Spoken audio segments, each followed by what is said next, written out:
My girlfriend whispered, "I can't marry into poverty," and broke up with me in 10 minutes. After dinner at my parents' 1970s ranch house, I said, "Okay," went back to work, until the newspaper headline exposed. I learned something interesting about myself this week. Turns out I've been using my family's lifestyle as an inadvertent filter for relationships. And I didn't even know it until someone failed the test spectacularly. The conversation that ended things lasted maybe 10 minutes. But it's taken me 3 days to process what actually happened. Not the breakup itself, that was probably inevitable, but the assumptions that led to it, and what those assumptions revealed about someone I'd been dating for 8 months. I'm a marine biology professor at the state university here in our little coastal town. It's not glamorous work, but I love it. Research, teaching, spending time in tide pools and on research vessels. The kind of life that looks modest from the outside, which apparently is exactly the problem. Sable's been my girlfriend since last spring.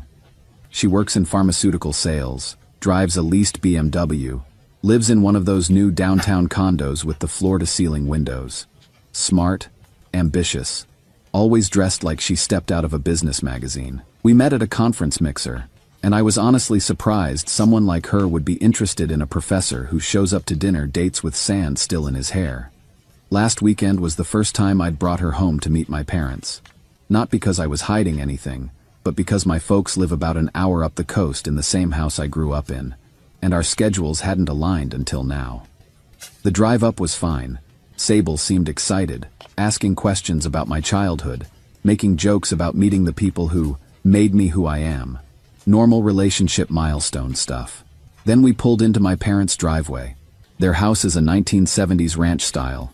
3 bedrooms, maybe 1,500 square feet, brown shag carpet in places, wood paneling in the living room, furniture that's been reupholstered twice because my mother doesn't believe in throwing away something that still works. My dad's truck in the driveway is older than I am, but he maintains it like a classic car because that's who he is. If something works, you take care of it. I watched Sable's face as we walked to the front door, and something shifted. She got quiet, started looking around like she was cataloging everything she saw. Dinner was my mom's famous tuna casserole, served on the same dishes they've had since their wedding. My dad told stories about his work days. My mom asked Sable about her job. Normal family conversation, but I could feel the tension coming off Sable in waves. About halfway through dinner, she asked my dad what his career plans were. He's 64. He's been retired for 3 years. But she said it like she genuinely thought he was unemployed and looking for work. When my mom mentioned shopping at the thrift store for my cousin's baby shower gift, Sable actually winced. Not subtly, the drive back was quiet. Really quiet. I figured she was processing meeting my family, maybe feeling overwhelmed. I get it. First time meeting parents can be intense. The next morning, she called. "Graham, I need to be honest with you about something," she said, her voice careful and measured. "I really like you, but I can't marry into poverty. I need financial security in my future, and I don't think your family situation is compatible with the life I want to build." Marry into poverty. That's how she saw my parents' life. "I understand," I told her. "I hope you find what you're looking for." She seemed surprised that I didn't argue or try to convince her otherwise. But honestly, what was I going to say? That my parents' values weren't good enough for her? That their modest lifestyle was somehow a reflection of my character? Here's what she didn't know, and what I didn't think to mention because it never seemed relevant. My parents recently decided to finally do something significant with their savings. After 35 years of living below their means and investing quietly, they're ready to make some moves that'll probably surprise a lot of people. The thing that's been bothering me isn't the breakup. It's realizing that in 8 months together, Sable never actually asked about my family's values, their history, or who they are as people. She saw furniture and made assumptions about character. Maybe that's on me for not explaining our family's philosophy about money and lifestyle. Or maybe it's exactly the kind of filter I needed without knowing it. Either way, I'm spending this weekend in tide pools with my research team, doing work that actually matters to me, with people who understand that substance isn't always visible from the surface. Edit. Reading these responses is validating. Yeah, a lot of you are pointing out that her reaction says more about her priorities than my family's worth. That's becoming clearer the more I think about it. Edit 2. For those asking about my parents' actual situation, let's just say appearances can be deceiving. They've always believed in living modestly regardless of what they could afford. Some people call it old-fashioned, but I call it having your priorities straight. Edit 3. Finn, my colleague, just texted after seeing this somehow. Dude, did she not know about your parents' thing? I guess everyone in my department knows something Sable never bothered to ask about. Update 1. Well, this got interesting faster than I expected. Sometimes small-town life has its advantages, especially when it comes to setting the record straight. Thursday morning, I was in my office preparing for my 9 a.m. marine ecology class when Finn knocked on my door with a copy of the local newspaper. "You might want to see this," he said, grinning like he knew something I didn't. Front page of the lifestyle section.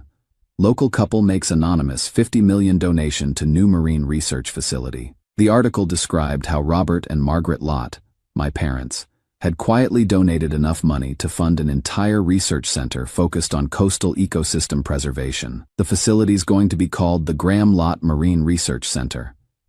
Apparently, they'd been planning this for months, working with the University Foundation to structure the donation properly. The something they wanted to do with their savings turned out to be funding the kind of research facility I've been dreaming about my entire career.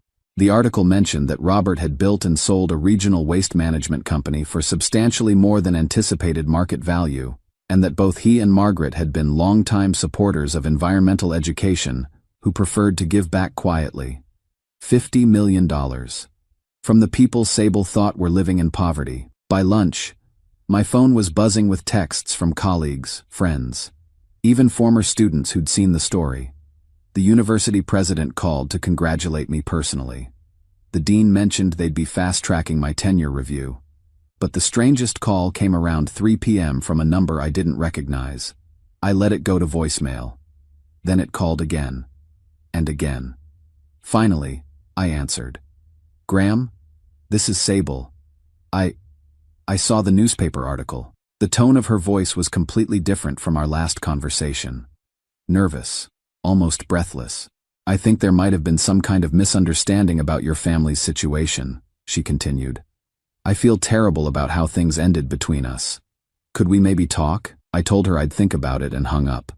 Finn, who'd witnessed this entire phone call, just shook his head. "Some people, man, they only see value when it's printed in the newspaper. The thing that's bothering me isn't that she called. It's that she called the day the article ran. Not any of the 7 days since our conversation when she could have just missed me or realized she'd made a mistake about my family's character. My parents raised me to understand that real wealth whispers while fake wealth shouts. Sable heard whispering and assumed it was silence. Now that it's shouting from the front page, suddenly there was a misunderstanding. I'm starting to think the misunderstanding was mine, thinking that 8 months was enough time for someone to actually get to know who I am and where I come from. Edit. For those asking if I'm going to call her back, I honestly don't know. Part of me is curious what she thinks misunderstanding means in this context. Edit 2. My mom called this morning laughing. Apparently 3 different people at the grocery store asked if I was available because their daughters, granddaughters, nieces would love to meet a nice boy from such a good family. Small-town dynamics are hilarious. Edit 3. The university is already getting calls from researchers who want to apply for positions at the new facility. Looks like my parents' gift is going to change more than just my career prospects. Update 2. I thought the newspaper article would be the end of this story. I was wrong. Apparently, some people handle being wrong about wealth the same way they handle being wrong about everything else, by doubling down and making it worse. Last Tuesday, my mom called me at work, which she never does unless something's actually wrong. "Honey," she said, "I just had the strangest phone call from your friend Sable." My stomach dropped. What did she want? Well, she said she was concerned about you. Said you'd been acting strangely since your breakup and she wanted to make sure you were handling everything okay emotionally. Concerned about me, right. But then, my mom continued, she started asking very specific questions about our family business opportunities and whether we were looking for partners for future investments. I asked my mom to tell me exactly what Sable had said. She asked if we were planning more donations, whether you were involved in the financial decisions, and if we'd be interested in meeting with her about mutually beneficial arrangements.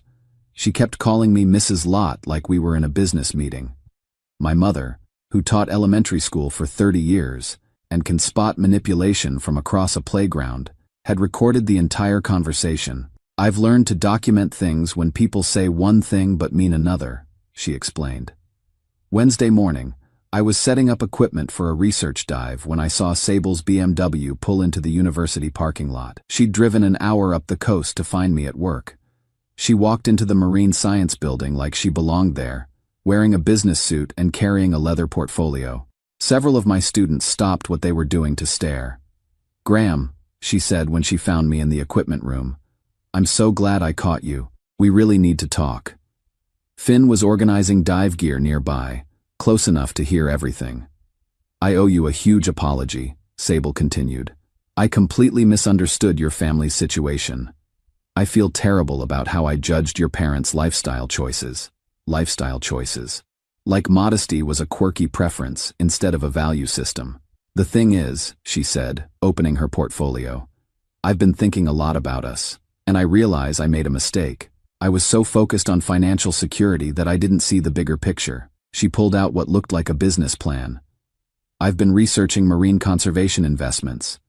There's incredible growth potential in sustainable ocean technology, and with your expertise and your parents' resources, we could build something amazing together." We build something together. That's when I pulled out my phone and played my mother's recording. Sable's voice came through clearly. "Mrs. Lot, I'm wondering if you and Robert might be interested in discussing mutually beneficial arrangements for future philanthropic endeavors. I have extensive experience in strategic partnerships." The color drained from Sable's face as her own voice filled the equipment room. "You called my mother pretending to be concerned about my emotional state," I said, and then pitched her on business opportunities. Finn stopped pretending to organize gear and just stared. "That's not...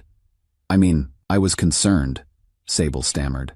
"But I also thought, look, we're both practical people. Your family has resources, I have business experience, and you have access to research opportunities. It makes sense." "What makes sense," I said, "is that you broke up with me because you thought my family was poor, and now you want back in because you found out they're not." She tried to salvage something. Talked about how relationships require financial compatibility, how she'd always cared about me but needed security, how we could have both love and business success. "I think you should leave," I told her. "Graham, don't let pride ruin what we could have together." "This isn't about pride," I replied. "It's about understanding the difference between someone who loves you and someone who loves what you can do for them."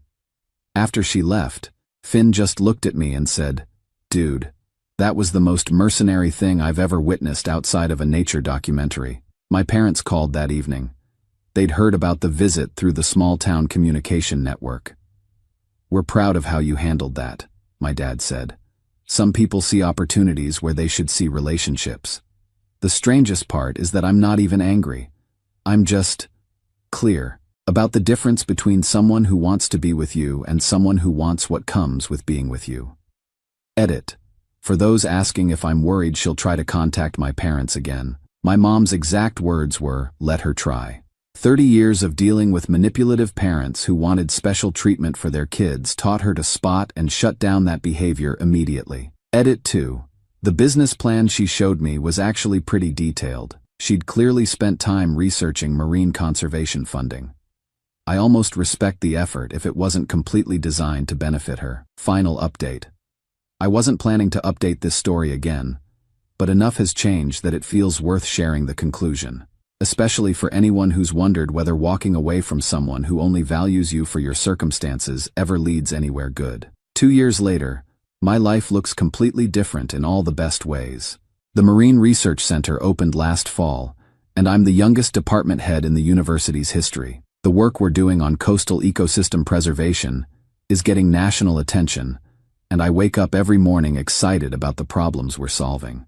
But the best part of this whole experience has been learning what it feels like when someone chooses you for who you are instead of what you represent. I met Jessica about 18 months ago through the most mundane circumstances possible. She's the bank manager who helped coordinate the paperwork for my parents' donation. And after months of professional interactions about foundation accounts and research funding, she finally asked if I wanted to get coffee sometime. Not about banking stuff, she clarified. Just coffee. Our first conversation lasted 4 hours. We talked about everything: marine biology, small-town politics, family values, the weird pressure of suddenly having your life change because of circumstances beyond your control. She'd grown up in a similar situation, where her family had more resources than their lifestyle suggested, and she understood both the blessing and the burden of that kind of privilege. What struck me most was how she talked about my work. Not as a means to access my family's money, not as an impressive credential to drop at parties, but as something I was genuinely passionate about that happened to align with making the world better. Last month, I proposed. Nothing fancy, just the two of us on the beach near my parents' house, watching the sunset over tide pools I've been studying since I was a kid. Her response was perfect. Yes, but can we have the wedding reception at your parents' house? Your mom's casserole is legendary. We're planning a small ceremony this fall. Jessica insists she wants my mother to cook. Wants the same modest celebration that reflects our actual values instead of some performance for people who judge worth by venue costs. The contrast with Sable couldn't be starker. Jessica met my parents the same way Sable did. Dinner at the ranch house, same furniture, same unpretentious warmth. But Jessica's reaction was to ask my mom for the casserole recipe and to tell my dad stories about her own grandfather's work ethic. She saw what Sable couldn't see. That people who've earned wealth and choose to live modestly have figured out something important about what actually matters. Speaking of Sable, Finn mentioned she'd tried contacting 2 other professors in our department after the research center news broke.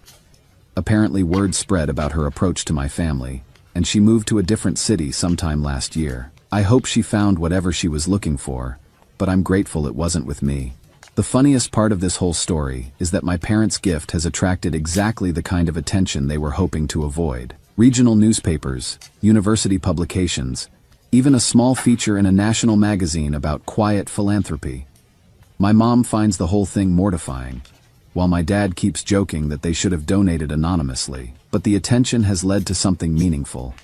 Other families with similar values and resources have reached out about supporting marine conservation work. We're building something bigger than my parents ever imagined, and it's being done by people who understand that real impact happens quietly, consistently, and without much fanfare. That's what I learned from this whole experience. The right person doesn't just want to be part of your success story, they want to help you write it. They see your family's values as assets rather than obstacles, and they understand that how people treat wealth says more about their character than how much wealth they have. Sable judged my parents by their furniture and missed everything important about who they are. Jessica sees them as the kind of people she hopes to become, and she's excited to build a life that reflects similar priorities. The difference between those two perspectives is the difference between someone who wants to use your advantages and someone who wants to share your values. I'm grateful for the clarity, even though getting there required someone showing me exactly who they were when money entered the equation. Sometimes the best relationships start after you've learned what doesn't work. Jessica and I are looking at houses near the research center, but honestly, we might just stay in my apartment above the tide pools. Some of the best things in life don't require upgrading. Edit. For those asking about wedding planning, we're doing everything ourselves with help from both our families. Jessica's parents are contributing food, my parents are handling flowers from my mom's garden, and we're using the beach behind their house for the ceremony. The whole thing will probably cost less than most people spend on a rehearsal dinner, and that feels exactly right. Edit 2. The research center is hiring if anyone's interested in marine conservation work. We prioritize passion over pedigree, which seems like a good philosophy for most things in life. Edit 3. Someone asked if I ever regret not trying harder to make things work with Sable. Honestly? No. You can't build a real relationship with someone who sees your family's character as a financial liability. The right person celebrates the same things you value instead of asking you to change them.